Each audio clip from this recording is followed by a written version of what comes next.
بسم الله الرحمن الرحيم الحمد لله رب العالمين والصلاة والسلام على نبينا محمد وعلى آله وصحبه أجمعين.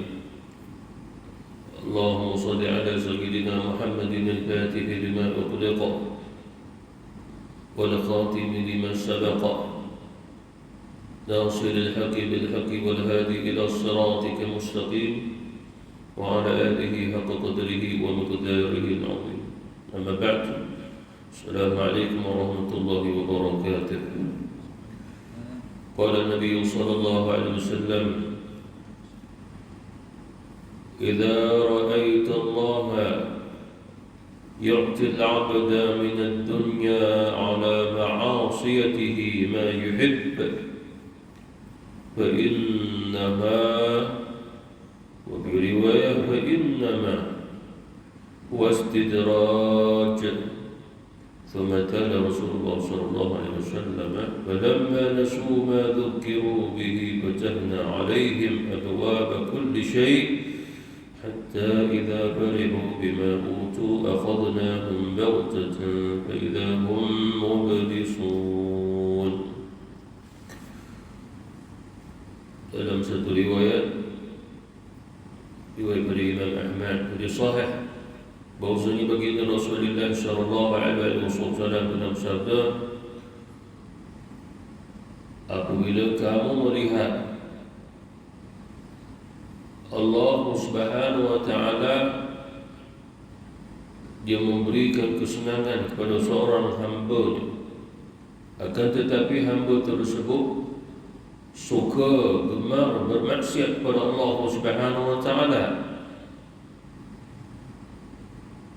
sesuka hatinya, maka kata Rasulullah sallallahu alaihi wasallam, fa innama huwa istidraj. Maka ketahuilah kamu bahwasanya itu namanya istidraj. Lalu Rasulullah sallallahu alaihi wasallam pun membaca satu ayat daripada surah Al-An'am. Maka tak kala mana mereka telah melupakan peringatan yang telah diberikan kepada mereka, maka kami pun membukakan kepada mereka pintu kesenangan untuk mereka, sehingga apabila mereka bergembira dengan apa yang telah diberikan kepada mereka, kami siksa mereka dengan tiba-tiba. Maka ketika itu mereka terdiam sambil berputus asa. Maksud Rasulullah sallallahu alaihi wasallam adalah satu peringatan bagi kita bahwasanya apabila kita melihat ada di antara manusia yang diberi kemewahan oleh Allah, diberi kesenangan oleh Allah, diberi macam-macam apa yang dia suka, bahkan dibiarkan apa yang dia nak buat, akan tetapi apa yang ada pada diri seseorang yang melakukan demikian bersama semuanya adalah kemaksiatan kepada Allah Subhanahu wa taala. Maknanya kita melihat seperti mana orang-orang yang tidak pernah sujud kepada Allah, orang yang kufur kepada Allah, orang yang tidak beriman kepada Allah, apatah lagi nak cerita Nabi Muhammad sallallahu alaihi wasallam. Bahkan mereka ada yang lebih jahat pangainya, di mana mereka mengatakan Allah itulah Isa, Isa itulah Allah. Yang lain pula, Isa itu anak Allah, Allah bapa dia. Yang lain pula, nahnu abna'ullah, kami anak-anak Allah. Yang lain pula, Uzair itu anak Allah, Uzair anak Allah, kami berketurunan Uzair. Lalu nahnu abna'ullah wa ihibba'u, kami anak-anak Allah dan kekasihnya. Akan tetapi dengan mata kepala kita juga kita melihat Allah Subhanahu wa taala beri pada mereka macam-macam, seolah-olah dunia ini telah diberi oleh Allah Subhanahu wa taala kepada mereka, tak putus-putus. Dia sudah zahir mereka adalah berkaitan dengan yang ada pada diri mereka. Kadang-kadang yang diberi oleh Allah kecantikan. Apa agaknya? Sebab lahirnya seorang anak daripada perut seorang ibu ataupun perut seorang perempuan, dia membesar dalam keadaan cantik. Bukan disebabkan mak ayah dia boleh mencantikkan, tetapi Allah Subhanahu wa ta'ala. Bahkan kalau sekiranya ayahnya gelap, mak dia pun gelap.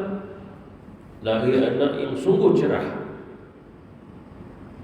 Jadi soalan ni, adakah boleh digelapkan balik? Sebab sebahagian orang di wilayah Afrika sana, kalau anak yang keluar tu cerah, aib, mengaibkan. Sebab kecantikan itu adalah yang gelap. Bagi mereka cerah-cerah ni tak apa-apa lah, tak cantik lah. Sebahagian kawasan, sebahagian negara adalah tempat bumi. Sebahagian lagi tempat, kalau lahirnya anaknya gelap, malu dia. Padahal dia dan isterinya tu cerah. Mari mana? Takut pula waktu tu 2 tahun duduk ke Afrika.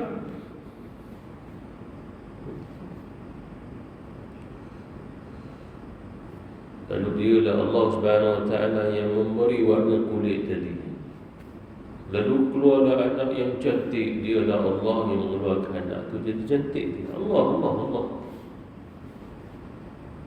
Tak boleh ni ibu bapa tadi, orang cantik itu kita bentuk-bentuk macam dia bentuknya tanah liat, seperti mana lilin yang boleh dibentuk. Tak, Allah Subhanahu wa ta'ala. Lalu kita lihat sebagian negara, bila kita tengok kulit kita, tengok muka kita, jauh bezanya. Apa pasal? Cantik muka kulitnya, cantik juga kulitnya. Lalu kita lihat kemewahan yang ada di situ. Orang dah cantik, tempat pun cantik, rasa seronok duduk situ. Oleh kerana duit tak banyak, tak boleh lama. Sebab duduk kawasan situ nak kena duit banyak. Cuba kita duduk kat Sri Lanka, tempat-tempat begitu kan. Kalau nak cantik lagi, cuba duduk setahun di Las Vegas. Siang memang tak nampak, tunggu malam. Dekat sana dia tak fikir dah Covid ni. Orang nak buat maksiat, dia tak fikir Covid, dia tak fikirnya virus. Ini contoh. Tapi semua itu telah diberi oleh Allah. Apa pun Allah yang memberinya. Tetapi kata Nabi, dia bermaksiat. Maknanya atas kehendak Allah Subhanahu wa ta'ala terpulang kepada Allah Subhanahu wa ta'ala. Kalau sekiranya orang tu ahli maksiat, besar kemaksiatannya, syirik kepada Allah, kufur kepada Allah, macam Fir'aun dulu, macam Qarun dulu, Allah Subhanahu wa ta'ala nak kayakan dia. Kalau ada jual beli, dia boleh beli apa saja. Allah Subhanahu wa ta'ala bagi. Lalu Rasulullah mengajari sudut akidah. Ini adalah berkaitan akidah, agar kita tidak tersalah langkah pada akidah kita dan kefahaman di sudut akidah. Jangan kita beranggapan bahawasanya ada orang tu kufur pada Allah, mustahil Allah akan kayakan dia. Tidak, dalam Quran disebut Allah Subhanahu wa ta'ala, orang yang bermaksiat, dia dah lupa ke Allah, dia kufur pada Allah, pada Allah yang cipta dia. Tapi tak mau Allah Subhanahu wa ta'ala hidayah Allah ke taufik daripada Allah. Dan Nabi Muhammad pun dia tak mau. Dia menolak itu semua. Itu dah maksud dia kufur dan jadi kafir. Aba wastakbara wa kana minal kafirin. Lalu Nabi kata, huwa istidraj. Ini akidah. Oleh kerana itulah di sudah akidah Sunnah wal Jamaah, kita kena belajar berkaitan istidraj. Apa maksud istidraj? Dalam kalimat istidraj ada berkaitan dengan mereka yang diberi macam-macam oleh Allah akan kesenangan, kemewahan, Dalam masa yang sama Allah Subhanahu wa taala menghampirkan mereka dengan kebinasaan. Diberi. Lalu apa yang mereka dapat daripada pemberian Allah? Yang pertama, mereka tak akan bersyukur kepada Allah kerana mereka tak mau beriman kepada Allah. Mereka kufur. Mereka tak menerima Allah sebagai Tuhan. Tapi mereka menerima itu semua adalah nikmat daripada Allah Subhanahu wa taala. Mereka makan nikmat tadi, mereka ambil nikmat tadi, mereka merasai nikmat tadi. Akan tetapi dalam masa yang sama, itulah cara Allah nak membinasakan dia dan semakin jauh dan jauh daripada rahmat dan redha Allah. Innamal istidraj. Dia berlaku atas orang kafir atau orang yang tak kafir. Kalau tak kafir, orang Islam kan? Sebab Islam kafir, bukannya kafir dan mukmin. Kaedahnya begitu. Lawan kepada Islam adalah kekafiran. Lawan kepada iman adalah kesyirikan. Lalu ada antara orang Islam mengakui saya tak sembahyang. Masuk bulan Ramadan saya tak puasa. Hobi saya judi, main perempuan. Tarik saya bir. Bagi saya tu tiada tarik saya. Minuman biasa. Akan tetapi saya tetap bersyukur kepada Allah yang telah beri nikmat kepada saya. Syukur.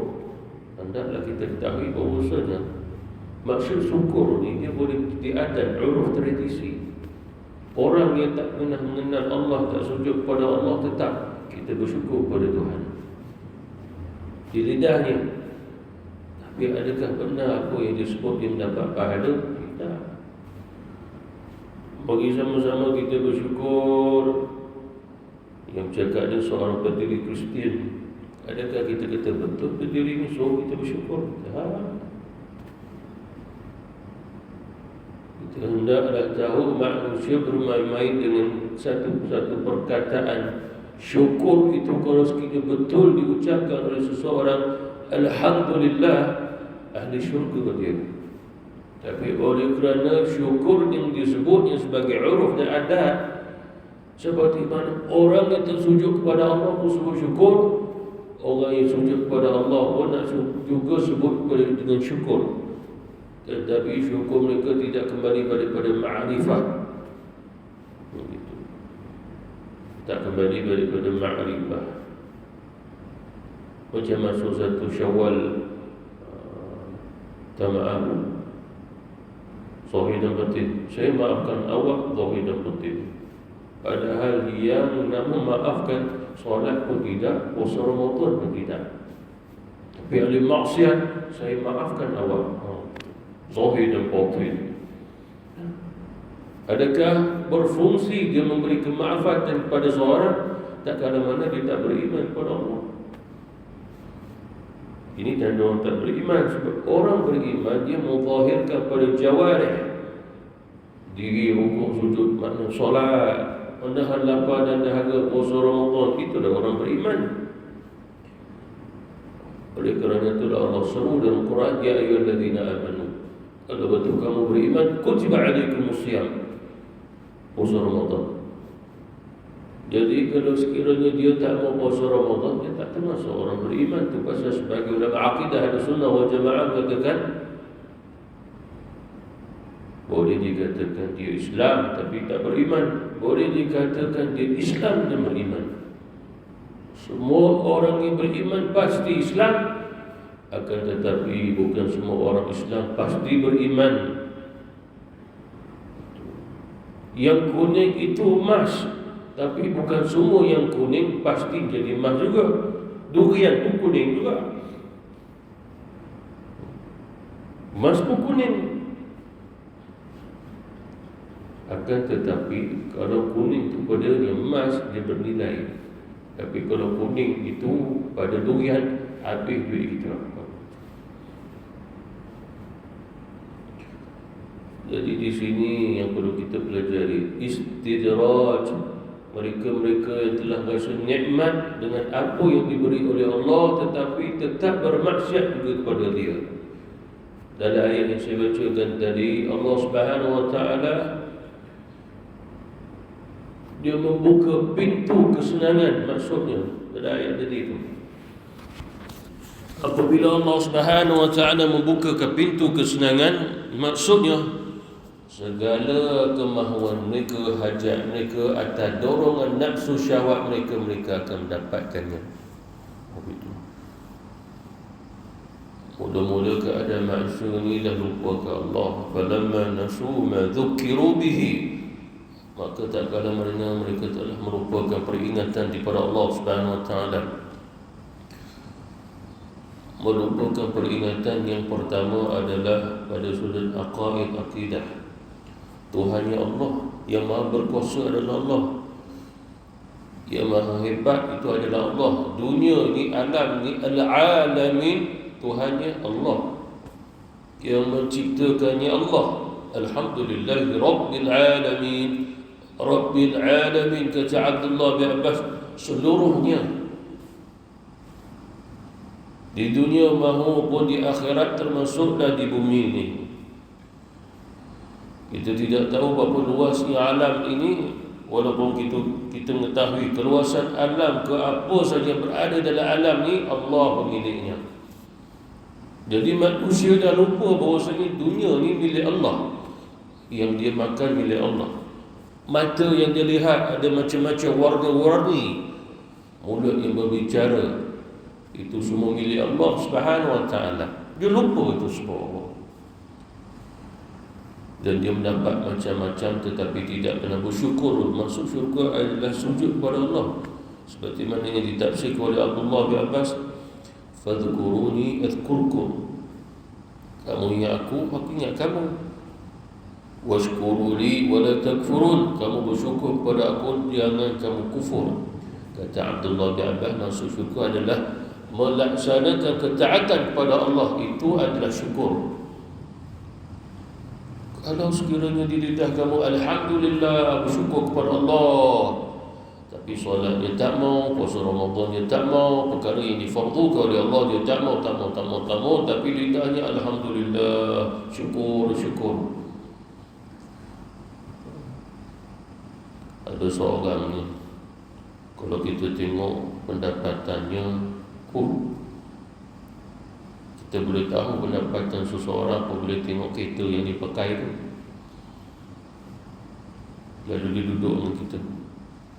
Saya terus terang kata, saya tak sembahyang, akan tetapi setiap kali saya bangun tidur, saya akan bersyukur kepada Allah yang telah memberi nikmat rezeki kepada saya. Baginya apa? Kata ulama, orang yang sedang dalam keadaan istidraj, dia merasakan Allah meredai dan merahmatinya. Maknanya kalau dia tak solat, tak sembahyang, tak puasa Ramadan, bagi dia ini bukan satu kesalahan besar kalau sekiranya dia suka bantu orang. Maknanya perkara ini settle. Apa yang settle? Dosa dia tak mau sembahyang, puasa Ramadan, settle kalau dia bantu orang. Settle kalau sekiranya dia alhamdulillah, syukur kepada Allah. Ya Allah, aku bersyukur padamu sebab kau telah memberi rezeki padaku. Lalu mau siap-siap pergi kerja. Inilah ciri-ciri orang dalam keadaan istidraj. Ciri-ciri terbesar sebenarnya orang yang telah merasai istidraj, yang pertama dia rasa selamat walaupun dia tidak melakukan ketaatan kepada Allah atas perkara yang difardukan oleh Allah. Kalau perkara itu berkaitan sunnah, kita tak bicarakan sebab kita kembali balik perkara atas usul. Ini usul akidah. Jadi hati-hati. Jangan sampai seseorang itu duduk bangun dengan penuh kemaksiatan, yang fardu ditinggalkan, yang diharamkan oleh Allah dilakukan, lalu tetap dia rasa aku masih dirahmati oleh Allah, Allah mengasihani aku. Kerana sebab kalau sekiranya Allah Ta'ala ini memurkai aku sebab aku tak sembahyang, aku minum mabuk, Nescaya aku ni telah diazab mungkin. Okey, aku ni telah macam-macam lah. Maknanya bila dia sebut, maknanya ditimpa keburukan. Dia menganggap itu, tapi tidak berlaku itu semua. Oleh kerana itulah dia mendatangkan rasa terima kasih dan syukur kepada Allah Subhanahu Wa Taala yang telah beri kemewahan, kesenangan. Dua perkara. Yang pertama, meninggalkan kefarduan, kewajipan. Yang kedua, melakukan apa yang diharamkan oleh Allah. Tapi dia masih rasa dia hidup bahagia, dia hidup senang. Kalau dia dikatakan kaya, ya aku kaya. Inilah ciri-ciri orang yang sedang diberi istidraj. Yang memberi istidraj tentang Allah, maksud atas izin Allah berlaku istidraj atasnya. Allah bagi dia kenyang dulu, bagi dia nak buat apa saja, bagi. Cuma nanti Allah Subhanahu Wa Taala binasakan dia baghtatan. Baghtatan ni sekedip mata habis. Lepas tu mau beli sun maknanya dah tak ada jalan, dah tak ada ruang, dah tertutup segala pintu rahmat Allah. Menyesalnya sehingga mereka berputus asa untuk kembali kepada Allah. Salah satunya siapa? Iblis la'natullah. Fatahna alaihim abwaba kulli syai', maka kami membuka segala pintu kesenangan untuk mereka. Maknanya Allah Subhanahu Wa Taala bagi macam-macam rezeki. Manusia ni fikir dia nak makan apa besok, Allah bagi. Besok ni nak buat apa, Allah bagi. Itulah ciri-ciri orang istidraj. Macam kita ni tak termasuk istidraj. Mengapa? Sebab Allah menguji je, sehingga kita merintih pada Allah, menajat pada Allah. Allah uji kita, kerana kita tidak akan boleh beli itu, beli ini. Melainkan kita seimbangkan dengan iman kita, agar kita berhati-hati jangan termasuk istidraj. Sebab dalam hadis Nabi, ciri-ciri orang istidraj mesti kemaksiatan berlaku bersama dengannya. Macam kita takut ke Allah, kita melaksanakan kewajipan, kita taat kepada Allah, berhati-hati jangan buat kemaksiatan. Tetapi kalau Allah Subhanahu Wa Taala uji kita, satu hari Allah senangkan kita, kayakan kita, tapi kita tidak pernah meninggalkan akan ibadat kepada Allah, kewajipannya. Lalu kita juga tidak melakukan kemaksiatan kepada Allah, kita takut kepada Allah. Itu bukan istidraj. Mengapa? Dalam usul istidraj, Nabi dah sebut kemaksiatan ada. Maksiat itu jalan. Begitu. Oleh kerana itulah dalam usul kita jangan menyebut orang yang Allah kayakan, itu kaya istidraj itu. Jangan. Ada di antara umat Islam diberi kekayaan oleh Allah, mungkin daripada harta warisan yang ditinggalkan bapa dia ke, tok nenek dia ke. Takkan nak kata dia istidraj.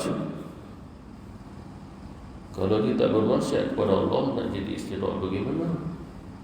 Kalau begitu kita kata Abu Bakar As-Siddiq istidraj dah.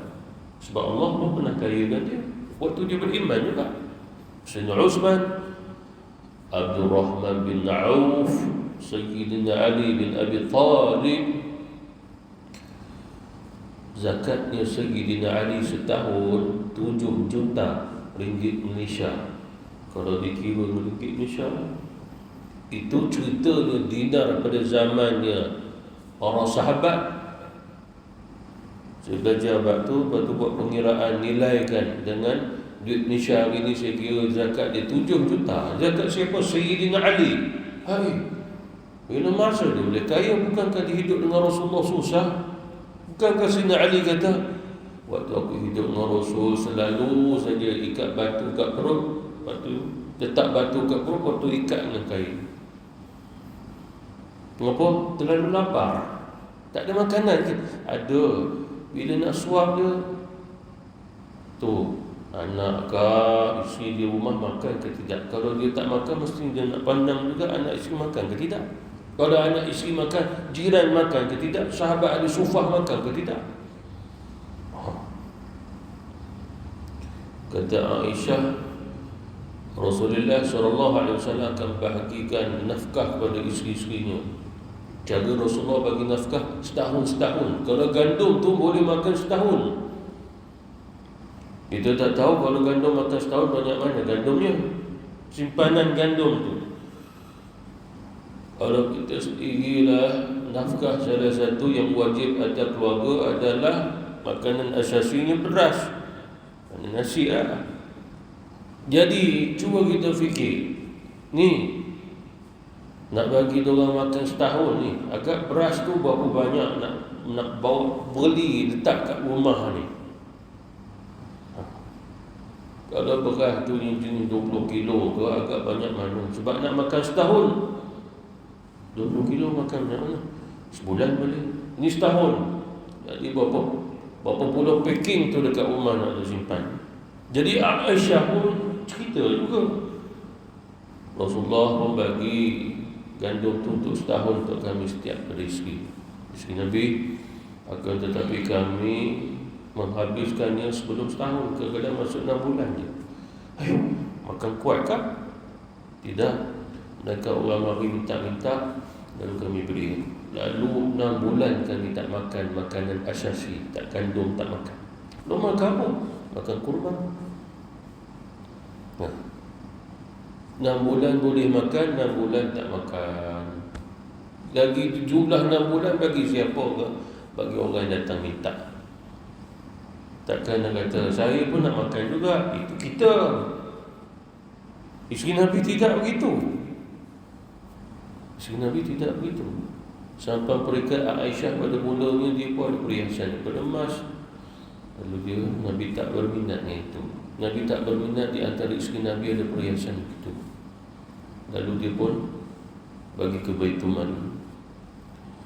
Begitu juga dulu-dulu lah laki-laki boleh pakai emas.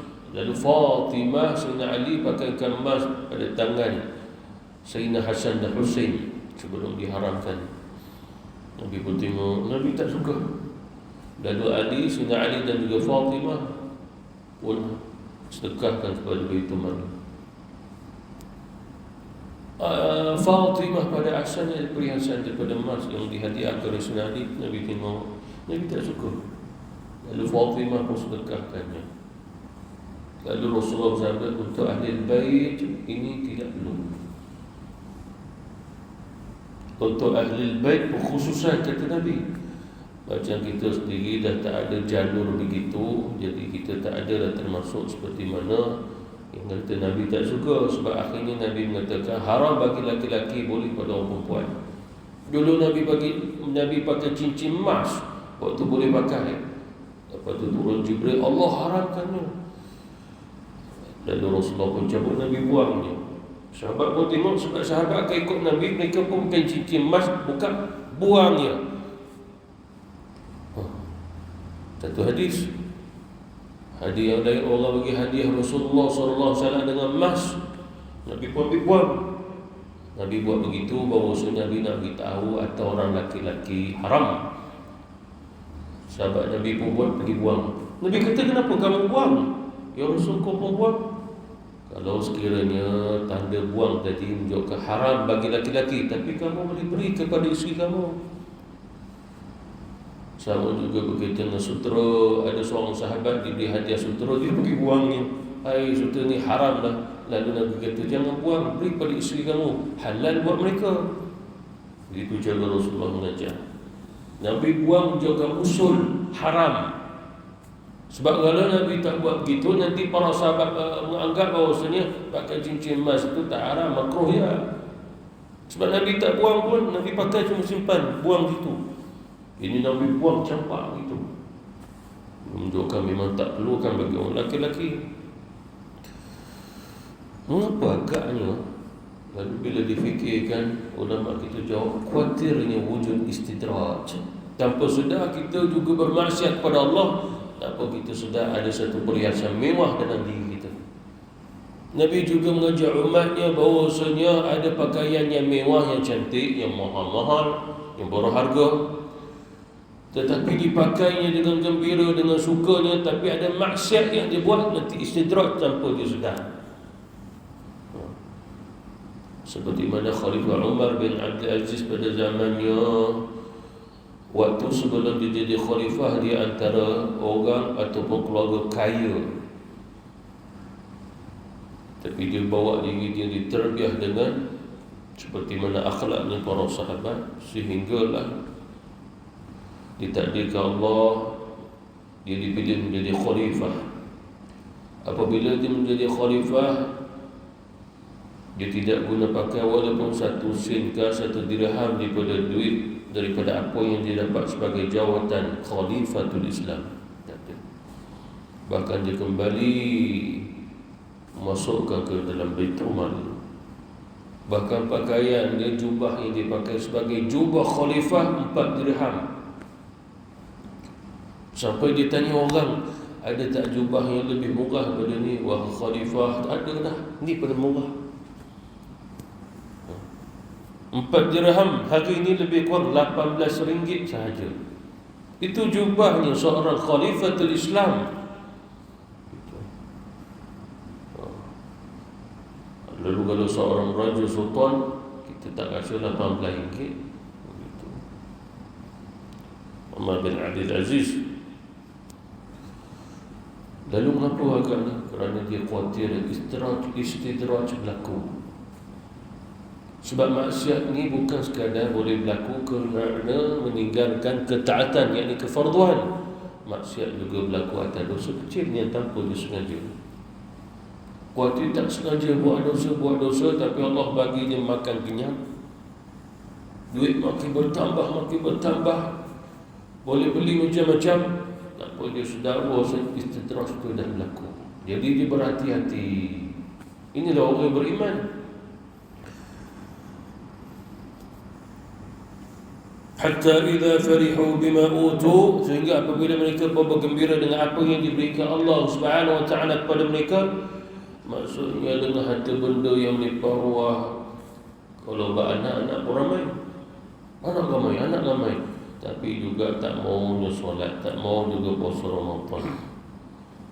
Itu pun istidraj. Lebih-lebih bahasa kita sebut rezeki yang melimpah ruah. Ini dah jadi istidraj satu keluarga. Ayah pun tak semayang, ayah pun minum-minum, ayah pun mabuk-mabuk, anak pun sama. Ayah pun kaki kelab malam, anak pun ikut sama. Balik keluar mabuk, bukan si ayah saja, anak-anak lelaki perempuan sekali. Ada seorang kawan saya cerita, ialah kadang kerja ni dengan bos-bos begitu, bawa anak pinak dia. Dia buatlah nak belanja pergi ke park. Orang duit banyak sangat ni sampai ke park katanya. Kita pun pergi, tapi tengok juga kalau dia hidang yang haram tadi, kita tak minum dah. Minum Coca-Cola je kata.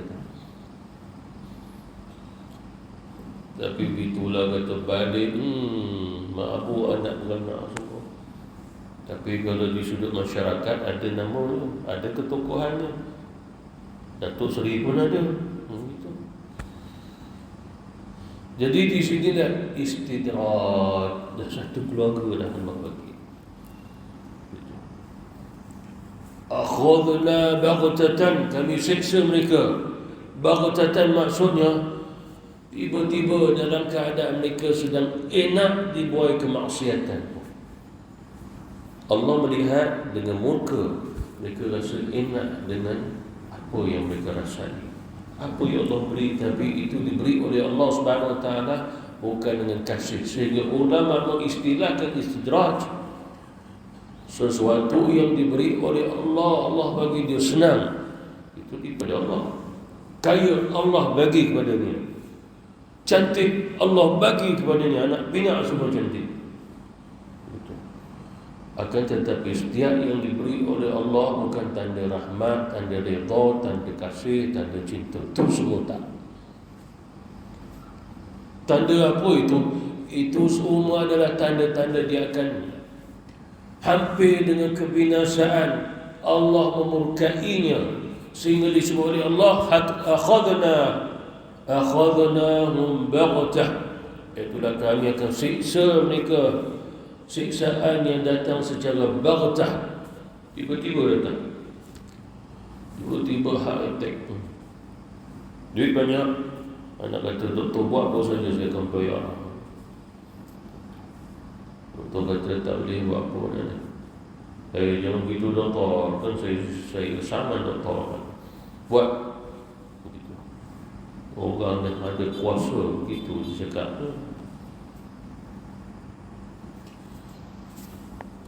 Wa idza hum mublisun, maka ketika itu mereka akan terdiam, berputus asa. Di antara ulama yang terdahulu, Hasan Al-Basri, seorang ulama mujtahid juga, dia kata barang siapa yang diberi keluasan oleh Allah, Allah murahkan rezeki bagi dia, senang, tapi dia tak memandang bahawasanya itu semua ujian baginya, memang layak dia diberi kesenangan, dia tak memandang ini satu ujian. Maka kata Imam Hasan Al-Basri, maka dia tidak ada basirah, dia tak ada mata hati nak memandang. Ya, kita kena ingat dalam diri kita, bila Allah akan mudahkan kita, jangan beranggapan bahawasanya oh Allah sayang aku ni, Allah sayang aku ni. Hendaklah kita lihat yang kita dapat itu adalah satu ujian daripada Allah Subhanahu Wa Taala. Cerita dalam Quran Al-Karim, Nabi Sulaiman diuji oleh Allah, diberi kekayaan yang luar biasa, jadi raja, jadi nabi, jadi rasul, mukjizat. Dia boleh faham bahasa haiwan, semut yang kecil berbicara pun dia boleh dengar. Ini mukjizat. Siapa di antara kita boleh dengar semut cakap pun? Orang dah buat kajian dah pun, letak mic yang sangat-sangat canggih, letak situ, tak bunyi apa pun. Dia punya mic tu canggihnya, letak kat tengah situ, kita pun bernafas, boleh dengar nafas kita. Tapi letak kat semut, tak bunyi apa pun. Nabi Sulaiman alaihi salam boleh tahu dia cakap. Ketua semut, wahai semua anak-anak buahku, masuk ke rumah. Ni Sulaiman ada tenteranya, kuatir nanti mereka tak nampak pijak kita. Tu pasal semut buat rumah dalam tanah, sebab orang akan pijak di atas tanah. Itu fitrah Allah. Ada makhluk duduk dalam tanah tu, bahkan ada makhluk sampai duduk di lapisan yang ke-6 bumi pun ada.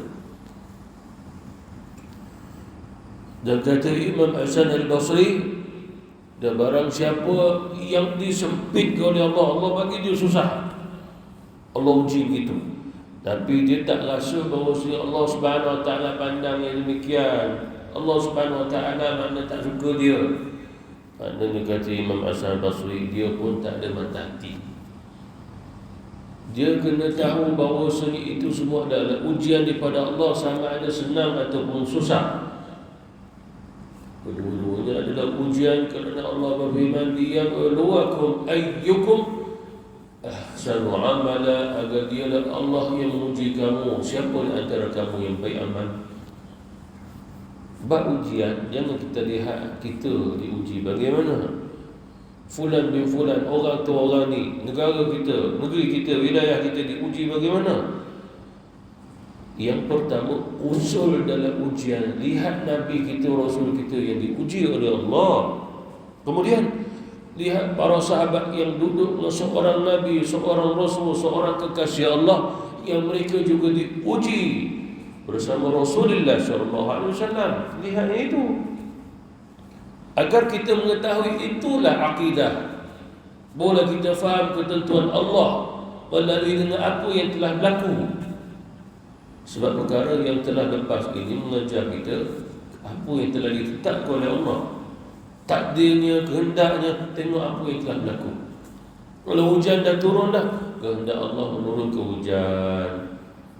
Dan dia juga berkendaki kalau nak turun ke hujan lagi lepas ni, turun hujan. Kalau dia berkendaki tak mau turun sebulan, hujan tak akan turun sebulan, walaupun di langit sana mendung. Bahkan kita kata hujan tak turun dah cerah ni, dalam keadaan cerah hujan pun turun. Kita pun kata hujan panas. Akhirnya kita buat perumpamaan hujan panas di negeri orang, gitu. Hujan batu di negeri sendiri, gitu. Macam-macam Melayu ni. Akan tetapi semuanya hendaklah kita pandang ujian. Lalu satu ketika Allah mudahkan kita, doa kita mustajab, tapi kita kena tahu itu ujian. Bagi seorang sahabat saya,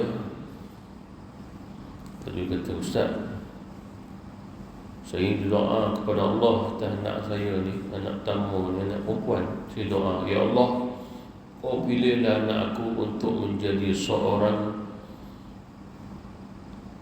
tokoh masyarakat, pemimpin besar dalam dunia. Doa dia, tak apalah, hak dia nak berdoa. Nak jadi orang hebat lah, macam tokoh pemimpin-pemimpin yang hebat, gitu. Yang ada nama, ada ketokohan. Jadi dia niat dan dia doa kepada Allah nak anak perempuan yang gitu. Mula dia sebut anak, saya tanya anak lelaki perempuan, kata perempuan. Masya Allah, anak perempuan boleh jadi presiden parti kan? Sebab dia kuat parti. Jadi apa jawapan kita? Jawapan kita adalah, kalau Allah Subhanahu Wa Taala memustajabkan doa tersebut, maka bersedialah bahawasanya dengan doa kita lah yang menyebabkan anak kita akan diuji dengan ujian besar. Kenapa? Nak jadi orang besar, ujian dia pun besar. Siapa orang paling hebat di atas alam ni, paling di atas dunia? Nabi Muhammad. Maka oleh kerana itu ulama mengatakan tidak ada seorang yang diuji dengan ujian yang paling besar di atas dunia ni melainkan Nabi Muhammad sallallahu alaihi wasallam. Rasulullah sallallahu alaihi wasallam sabda, manusia yang paling besar ujian daripada segala ujian atas alam ini adalah Nabi, Rasul, kemudian orang-orang yang ikut Nabi Rasul tadi, kemudian orang yang kurang sikit ikut. Nabi tak menyebut bahawasanya paling besar tu Fir'aun, Qarun. Tak, Nabi tak sebut begitu. Paling besar orang kafir, Nabi tak sebut begitu. Yang Nabi sebut adalah Nabi Rasul yang paling besar ujiannya. Allah Subhanahu Wa Taala untuk Bani Israel saja 70,000 para Nabi Rasul, 70,000. Macam Abdullah bin Abbas, dia bunuhnya 70,000 tu. Yang terakhir Allah utus Nabi Isa alaihi wasallam dalam surah Yasin. Allah Subhanahu Wa Taala sebut dia telah utus 2 orang. Kata ulama tafsir 2 orang Rasul. Yang ketiga tu fa'azzazna bi thalith adalah Nabi Isa. 2 orang dah dibunuh. Habib An-Najjar pun dibunuh. Tinggal Nabi Isa diangkat Allah ke langit. Tidak, dia pun akan dibunuh juga. Siapa yang nak bunuh? Orang Yahudi laknatullah. Jadi keturunan Yahudi hari ini suka bunuh-bunuh ni, ini keturunan dulu juga. Kita tak perlu tengok pada apa yang berlaku atas dunia hari ini. Nak baca itu, nak kaji ni, Allah telah menyebutnya dalam Al-Quran Al-Karim, ada dalam hadis-hadis Rasulullah. Cukup memadai. Kita mengenal orang Yahudi bukan daripada apa yang sampai skrinnya, ceritanya, TV-nya kat kita. Kita mengenal orang Yahudi melalui usul adalah dalam Quran Al-Karim. Itu usulnya orang Yahudi. Siapa jahat bagaimana, ayat Quran bagi tahu usul. Mana mereka takkan terlepas daripada perbuatan ini. Bahkan Rasulullah SAW sabda hadis, kalau ada 2 orang Yahudi, kamu duduk tengah, seorang kan fikir macam mana nak ambil harta kamu, seorang fikir macam mana nak bunuh kamu. Itu orang Yahudi, kata Rasul. Kamu duduk tengah. Kita berkawan dengan dia, berekonomi, berdagangan dengan dia. Tapi kata Rasul, kamu duduk tengah, dia beri makan, dia beri hadiah. Tapi seorang fikir, macam mana nak ambil harta dia? Seperti mana dah di Arab sana, dah berapa ramai Yahudi berjaya ambil harta benda mereka. Seorang lagi, macam mana nak bunuh dia? Mereka tak bunuh dengan kata ambil pistol tembak. Dia meracuni kita pada pemikiran. Dia membunuh pemikiran kita, dia membunuh jiwa kita, dia membunuh ekonomi kita, membunuh perdagangan kita. Mana perdagangan Islam, ekonomi Islam, jiwa Islam. Itu cara bunuhnya dengan cara sihir. Kalau Rasulullah SAW dulu kena sihir, isteri Nabi pun disihirnya. Orang lain kalau kena sihir mati, tapi Allah selamatkan Rasul dan juga isteri Nabi. Orang lain kalau kena sihirnya orang Yahudi mati dia dengan izin Allah. Orang yang mati kerana sihir, sahabat, matinya syahid. Syahid. Jadi di sinilah kita lihat hari ini dah diberi contoh oleh Allah yang boleh kita pandang. Apa yang kita lihat itu sebenarnya dah berlaku sebelum-sebelum ni yang disebut oleh Allah dalam Quran 1000 tahun dulu. Andai kata hari ini masih ada Nabi Rasul, Yahudi akan bangun lalu buat sesuatu macam mana nak bunuh dia. Pada zaman Rasulullah mereka pun tak boleh bunuh dengan pedang. Panggil Nabi, ya Muhammad, marilah ke majlis kami. Kami berbesar hati agar kau makan dan apa yang kami hidangkan. Kami yang menyembelihnya atas nama Allah. Rasulullah duduk, ada seorang sahabat makan. Nabi pun ambil makan. Sahabat pun ambil makan. Lepas tu Nabi kata stop. Mengapa ya Rasul? Sahabat ni pun dah Rasul lain. Habis selesai dia jatuh mati. Rasulullah jatuh sakit, tapi Nabi stop. Lepas tu Nabi bangun, Nabi pergi. Waktu tu di Khaybar, kita menguasai orang Yahudi, tapi dia buat jahat dengan kita. Lalu Rasulullah bagi semua orang Khaybar, kalau semua tak bagi, siap orang Yahudi terpaksa bagi. Lalu bila dah semua berkumpul depan Nabi, nak beritahu ni Nabi Rasul, bukan orang biasa. Nabi tanya, siapa nama kamu? Orang tu bila saja Nabi bertanya soalan siapa nama, dia pusing. Dia sebut nama lain, bapak pun nama lain. Dia tak tahu seorang Nabi Rasul ada mukjizat. Dia sebutlah nama ku sekian, bapak ku sekian. Kau bohong, nama kau sekian, bapak kau sekian. Terwujud. Nama ku siapa? Orang tu pusing lagi. Nama ku sekian. Tidak, nama ku sekian, bapak ku sekian. Bila Rasulullah buat begitu, terkejut orang Yahudi. Rasulullah boleh mengetahui orang Yahudi ingat Rasulullah dia tak tahu tu semua. Bila Rasulullah dah boleh, itu mukjizat Rasul, mereka tak boleh buat apa. Akhirnya Nabi SAW tanya mereka, mengapa kamu meracuni aku? Rupanya ini adalah sepakat orang Yahudi untuk meracun Nabi melalui orang yang buat jamuan tadi. Panggil Nabi.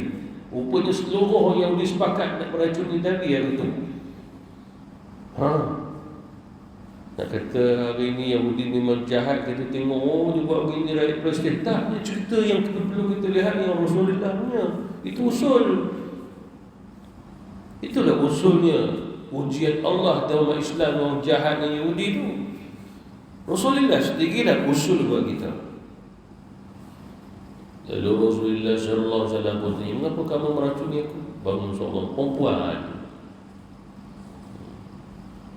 Ya Muhammad, bagaimana kau tahu bahawasanya kami telah meracuni kau? Seketika aku makan, maka daging itu bagi tahu padaku, ya Nabi, berarti aku mempunyai racun yang diletak oleh mereka. Nabi bercerita, orang Yahudi terkejut sebab semua ni memang dah berpakat, kita racun Muhammad letak kat daging, biar dia makan daging tu. Maknanya cara orang Yahudi dia menyihir ada caranya. Dia meracun Rasul pun ada caranya. Yang Nabi kena sihir itu oleh orang Yahudi nama Labid Aqsam tu di Madinah. jiran Nabi juga. Ini cerita yang diracun, Nabi diracun. Lalu mereka pun mengaku mereka buat. Cuma Rasulullah tanya, mengapa kamu buat? Kerana kami baca kitab kami bahawasanya seorang Nabi, seorang Rasul tidak akan mati kerana racun. Maknanya racun yang kami letak boleh mematikan. Buktinya sahabat Rasulullah yang teman Nabi itu mati dia. Rasul tak, cuma Rasulullah sakit. Racun yang mereka letak itu adalah sungguh-sungguh halus jenis racunnya. Sebab bila makan tak terasa, tiba-tiba saja urat pada jantung boleh putus. Dan salah satu urat utama pada tubuh Nabi, sehingga dengan racun tersebut Nabi kata kesan racun itu menyebabkan urat yang paling utama dalam tubuhku telah putus, menyebabkan aku merasa sakit. Sahabat Nabi tadi mati kerananya. So Rasulullah menahan sakitnya. Takkan kita nak kata Nabi tidak diuji? Lihat ujian pada Rasulullah SAW. Baru kita tahu itulah hakikat ujian. Bukannya hakikat ujian lama gula tak ada lah. Apa tak ada tak ada gula lagi ke? Mama tak ada gula lagi ke? Tak ada. Allah ujian. Gula tak ada ujian besar dah itu. Balik rumah berapa bang? Allah menguji kita mah. Tak ada gula di kedai. Dia menganggap ujian besar. Padahal ujian demikian sangat-sangat halus. Mungkin dia tak pernah pun terkasut tak ada gula nak minum, nak buatnya teh tarik ataupun air teh, air kopi kan. Itu mengapa? Sebab dia tak pernah melihat, mengetahui ujian Nabi SAW. Lalu kita lihat Allah bagi macam-macam pada mereka. Cantik pun Allah bagi kat mereka. Nak kata cantik pun mereka pun cantik. Kaya orang kaya dalam dunia pun mereka juga yang mengambil list-list atas tu. Dulu pernah Sultan Brunei nombor 1 paling kaya di dunia. Bila dia dah tahu begitu, akhirnya dia pecahkan kekayaannya. Apa maksud pecah kekayaannya? Dia pecahkan bahawa harta benda dia akan alih, dia pindah dan tak menjadi milik dia. Baru dia terkeluar. Tidak ada orang kaya paling kaya di dunia waktu itu. Paling kaya di dunia Sultan Brunei dulu. Jadi dia khawatir dia naik atas tu. Mungkin dia pun nak jaga diri dia dengan istidraj juga.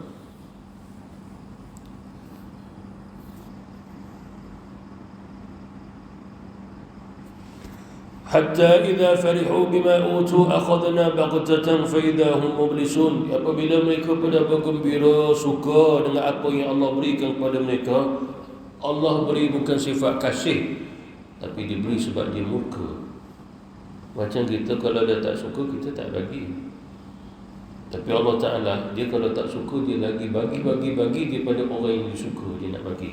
Maknanya kita ni Allah tak bagi seperti mana orang kafir diberi oleh Allah, sebab Allah bagi kita dengan sayang. Tapi orang kafir dia bagi berterusan tak putus-putus sebab dia benci. Itu yang kita kena kenal sifat Tuhan kita. Fa idza hum mublisun, lalu mereka pun terdiam berputus asa. Maknanya bila dah berlaku, mereka tak boleh buat apa. Mereka dah tak boleh buat apa, sehinggalah mereka pun menyesal apa mereka lakukan. Akan tetapi pada ketika itu roh dan jasad dah dipisahkan oleh Allah.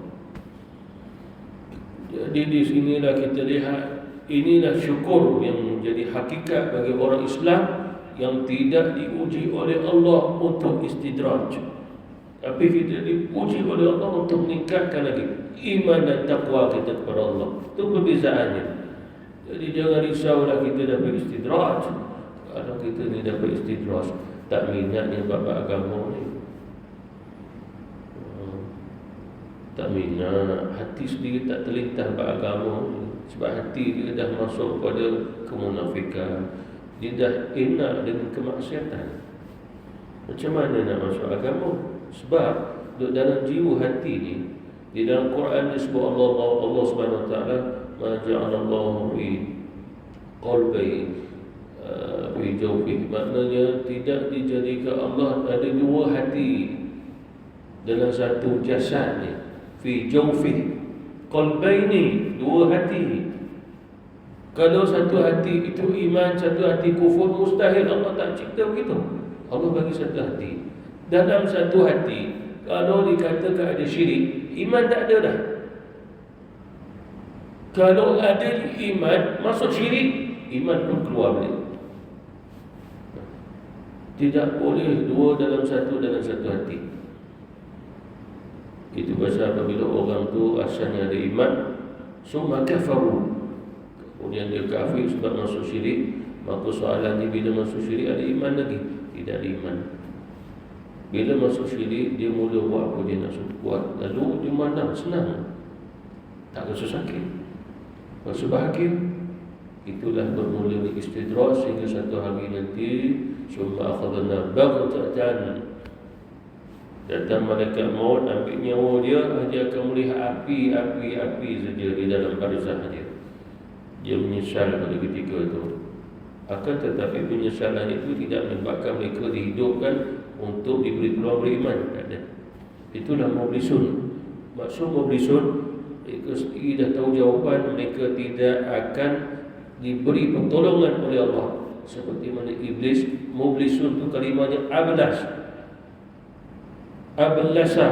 Jadi iblis makhluk yang dah berputus asa untuk buat baik. Macam mana dia dah putus asa nak buat baik? Dah tertutup pintu keampunan rahmat daripada Allah. Macam mana dia nak bangun buat baik? Allah tutup dah pintu tu. Sama juga Rasulullah bersabda, apabila Allah tutup pintu taubat, manusia nak taubat, Allah Subhanahu Wa Taala tak terima taubat sebab dah tutup. Lalu pintu taubat belum tertutup, taubatlah kepada Allah, kata Rasul. Jadi manusia yang mempunyai akal adalah memandang apa yang difirmankan oleh Allah dan juga apa yang disabdakan oleh Rasul. Lalai itu wujud, cuma jangan sampai bermaksiat kepada Allah. Sebab mula saja kita lalai masuk ke maksiatan, mana tahu Allah uji kita mempunyai duit yang sangat banyak. Habis saja COVID, kita pergi negara tu, pergi negara ni, bab solat ni tak ada solat dah. Waktu cari perempuan pula tu, dengan Rusia je, dengan Las Vegas je, lalu dia rasa bahagia, dia rasa dah nikmat-nikmat minum itu hari ni. Duduk berjudi 2-3 juta malam tu, walaupun tak untung, kalah hari tu. Tak, dia rasa seronok. Itu istidraj. Kalau dia kembali melangkah kepada Allah, taubat, alhamdulillah. Tapi kalau Allah menghendaki, waktu itulah Allah binasakannya, mati accident, kita tak tahu dia ada iman ataupun tidak. Itu orang hidup istidraj. Ya, kita kena tahu bahawa Allah Subhanahu Wa Taala merahmati kita dengan apa yang kita pelajari. Sebab hukum istidraj ni ayat Quran ni kita belajar, hukum-hukum akal. Bahkan bukan ramai orang tahu sebut istidraj. Perkara itu luar biasa. Orang maksiat pada Allah macam Firaun tu, macam Qarun tu, bagi kaya, bagi kekuasaan, luar biasa. Dan orang tu miskin, luar biasa. Istidraj juga adalah perkara yang luar biasa. Orang tak ada duit nak buat apa? Ni ada orang duit macam-macam dia boleh buat. Mukjizat atas Nabi Rasul, perkara luar biasa. Irhas atas mereka yang belum jadi Nabi Rasul, cuma ni calon-calon Nabi Rasul, perkara luar biasa. Macam Nabi Musa kecil-kecil, usia menyusu, lidah berbicara macam lidahnya seorang dewasa. Ini Abdullah, waktu tu masih dalam keadaan kat boyan dia tu, menyusu lagi. Mana usia-usianya menyusu lagi, kecil lagi, bayi lagi. Wa'atanil kitab, Allah beri aku kitab. Aku tak faham dia cakap apa. Orang yang faham ini bakal jadi Nabi. Ini nama irhas. Macam Rasulullah dulu kecil, dibedahkan beradanya, dibawa keluar di hatinya, lepas tu dijahit balik. Ini adalah irhas. Ma'unah, atau orang yang beriman, orang salih, Allah bantu dia, tolong dia. Ma'unah, datangnya ombak besar tapi dia selamat sampai ke darat, padahal di tengah laut itu. Kalau dia berenang, dia paus sana, itu nama ma'unah. Karamah, atau awliya Allah, para wali. Karamah ni doa mustajab. Macam karamah para wali dulu-dulu lah, doanya segera dimustajab oleh Allah Subhanahu Wa Taala. Maknanya datangnya puting beliung kepada orang kita, Syekh, ni doa lah, doa hilang ni semua. Macam Rasulullah mukjizat dia, dan hujan tak turun lama, Nabi doa belum habis lagi amin, hujan dah turun, tu mukjizat. Karamah ni untuk orang-orang yang hampir dah dengan Allah, ahli taqwa. Syekh Abdul Qadir Jalani ni dia punya karamah macam mukjizat para Nabi dulu lah. Jadi Israel punya mukjizat Nabi dulu, itu karamah untuk umat Rasul. Satu hari dia makan ni ayam, lauknya ayam. Anak murid makan roti ya. Bagi dah seorang parent anak murid ni, kata, Tok Syekh tak patut buat begitu, anak murid makan roti. Ini Tok Syekh makan ayam. Bapak dia cakap kat Syekh Abdul Qadir Jalani, kita kena tu Syekh besar, wali besar. Dia kata, mari dah duduk sebelah aku ni, bukan aku tak mau bagi dia makan tu. Kata, wahai ayam, bangun hidup. Bangun semua ayam tu, bangun duduk, dia ada seekor ayam. Bapak tu tengok terkejut dia. Syekh Abdul Qadir Jalani kata, nanti aku akan bagi anak muridku makan ayam setelah dia boleh buat macam aku buat. Minta maaf. Bapak tadi minta maaf. Mengapa ini karamah? Maknanya ditarbiah biar makan roti dulu. Bila sampai satu Quran, sampai satu peringkat, Allah dah terima amalnya semua, Allah mau bagi karamah kepada mereka. Itu maksudnya. Itu karamah para wali. Berilmu pengetahuan tersingkap sana, tersingkap sini. Dia menyelesaikan masalah kita. Sekarang ni masalah kita adalah masalah ni tertutup segala macam-macam amal disebabkan dengan musibah wabak. Amalan untuk ramai-ramai, solat berjamaah, rapat-rapat, kuliah sana sini macam biasa, nombor balik terhalang tu semua. Nak buat haji pun dah terhalang dah. Jadi adakah ada para wali akan menyelesaikannya? Para waliullah hanya mohon kepada Allah. Kalau Allah nak uji, menang ke Allah juga. Jadi para wali doanya untuk yang mana? Agar Allah Subhanahu Wa Taala tak hilangkan iman umat Islam disebabkan wabak ini. Itu saja. Masih turun hujan, masih boleh makan, boleh minum lagi walaupun wabak. Zaman dulu-dulu dah kemunduran dah. Saya baca kitab tu, kitab ni. Zaman dulu dah ada orang mati sebab tak makan, sebab tak boleh nak keluar. Keluar saja wabak, lepas tu mati. Dah teruk sangat, ratusan ribu dah tu. Sampai dah tak boleh nak diuruskan mayat mereka, sehingga biar mati ke bergelimpangan sampai jadi tulang kat tengah jalan. Kita tak sampai begitu. Tak sampai begitu. Bahkan orang tu dah mati, bau bangkai mayat tadi terhidu orang, dia dah kena wabak. Hanya bau je. Ujian pada zaman dulu. Allah tak uji lagi hari ini macam tu. Belum. Zaman dulu ujian dia di Syam dulu. Orangnya asal Baghdad, yang kena tu angin bawa wabak tu sampai ke Syam. Sebab daripada mayat-mayat orang yang mati di Baghdad, habis penduduk Syam ratusan ribu mati. Di China 1/2 mati sebab wabak dulu. Kalau kita nak cerita, kita fikir, kalau begitu wabak kita ni kecil je lah kalau banding zaman dulu. Ya. Jadi barakah dengan doa para waliullah, jaga iman orang-orang Islam jangan keluar iman sebab wabaknya. Masih boleh makan, masih boleh minum, boleh buat kerja lagi. Yang lain-lain kita serah kepada Allah Subhanahu Wa Taala. Amal, jaga diri. makan sup selalu. Ini sikit-sikit sup lah. Sebenarnya itu semua daripada Islam, wajib untuk kita mentaatinya. Jadi semoga Allah Subhanahu Wa Taala pun menambah ilmu kita dengan apa yang kita pelajari, sungguhnya Quran dan juga sunnah Rasulullah sallallahu alaihi wasallam. Wabillahi taufiq wal hidayah. Wassalamualaikum warahmatullahi wabarakatuh.